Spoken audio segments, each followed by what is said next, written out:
আসসালামু আলাইকুম রহমতুল্লাহ বারাকাতু। দুনিয়ায় কোনো দিন কেউ প্রয়োজনীয়তা শেষ করে যেতে পারে না। দুনিয়া এক রাক্ষসের নাম, যে রাক্ষস কখনো তৃপ্ত হয় না। দুনিয়া এক ছোট কম্বলের মতো, গায়ের দিকে ঢাকলে মাথার দিক খুলে যায়।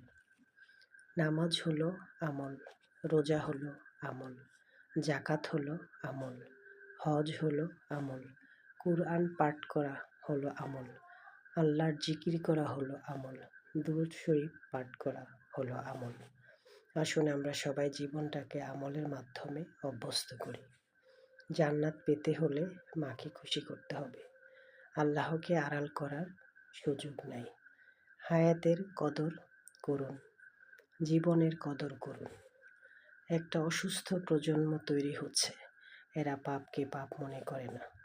তাই আল্লাহ বলেন, যার অন্তর আমার স্মরণে জিকির থেকে খালি, তার সাথে সম্পর্ক রাখবেন না, উঠবেন না, বসবেন না, চলবেন না।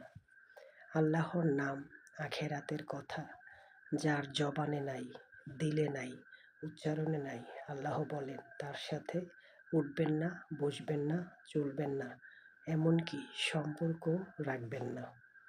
ইবলিস হলো মানুষের প্রকাশ্য শত্রু।